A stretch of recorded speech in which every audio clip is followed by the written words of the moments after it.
उनकी यात्रा तब समाप्त हो गई, राजनीति की यात्रा। वो तो अपने उस उप मुख्यमंत्री के काल में 6 विभाग रखकर लूटने का काम किए, देखे ही।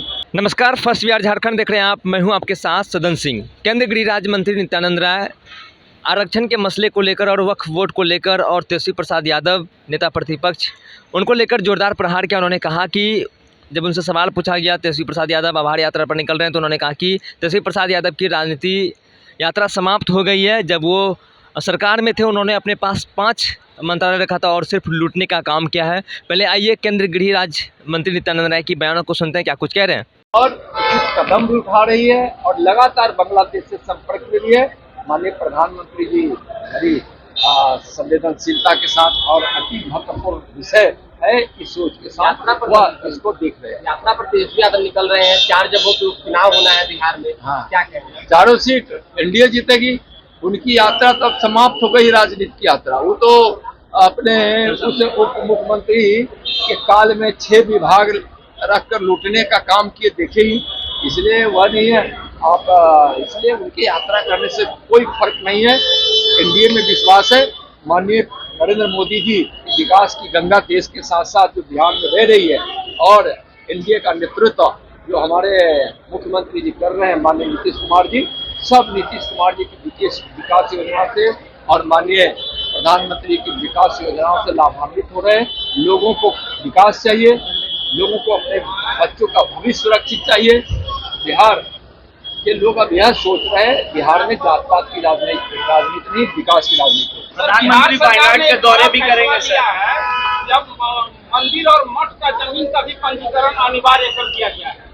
जी, तो मैं मंदिर और मठों का ठीक है, सरकार पंजीकरण अनिवार्य जमीन का हो गया है। बिहार सरकार ने बड़ा फैसला वो लिया है। तो फिर मिलते हैं तो और बात करेंगे। आपने साफ तौर पर केंद्रीय गृह राज्य मंत्री नित्यानंद राय को उन बयानों को सुना। उन्होंने साफ तौर पर कहा कि तेजस्वी प्रसाद यादव की राजनीतिक यात्रा अब समाप्त हो गई है। जब वो सरकार में थे उन्होंने अपने पास 6 मंत्रालय रखा था और सिर्फ बिहार को लूटने का काम किया है।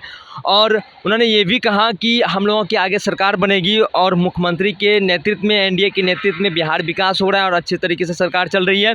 और प्रधानमंत्री मोदी का जो योजना है बिहार को लाभ मिल रहा है। और वहीं आरक्षण को लेकर उन्होंने साफ तौर पर कहा कि SC/ST आरक्षण को लेकर क्रीमी लेयर की जो व्यवस्था की बात कही गई थी, डॉक्टर भीमराव अम्बेडकर का जो योजना है वो बरकरार रहेगा। और वक्फ बोर्ड को लेकर भी उन्होंने साफ तौर पर कहा कि समाज के लिए, ये अच्छे समाज के लिए काम करने के लिए वक्फ बोर्ड का जो संशोधन जो किया गया इसमें लाया गया है। बहरहाल इस क्रम में इतना ही। आगे की अपडेट के लिए आप बने रहिए फर्स्ट बिहार झारखंड पर। मैं सदन सिंह, पटना।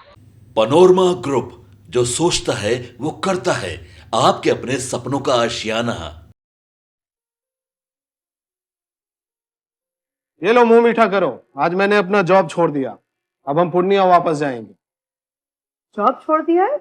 मतलब ये घर कैसे चलेगा? हम करेंगे क्या? और माँ बाबूजी क्या बोलेंगे? इसलिए मैं एक और मिठाई का डब्बा लाया। अपने बिजनेस के लिए लोन अप्रूव हो गया। अरे लोन अप्रूव हो गया वो तो ठीक है, लेकिन पूर्णिया में हम रहेंगे कहाँ? अपना घर भी तो नहीं है वहाँ। इसलिए तो एक और मिठाई का डब्बा अलग से लाया हूँ। हमने पूर्णिया में घर ले लिया है, पूर्णिया के ई होम्स पैनोरमा में। पूर्णिया में पैनोरमा ग्रुप लेकर आए हैं ई होम्स पैनोरमा। बड़ा घर, आलीशान जिंदगी और अत्याधुनिक सुविधाओं के संग। अरे अरे, अब क्यों मुंह मीठा करवा रही हो? क्योंकि हम घर वापसी जो कर रहे हैं। घर वापसी की खुशी पूर्णिया में ई होम्स पैनोरमा के संग। ई Homes Panorama, luxurious lifestyle redefined.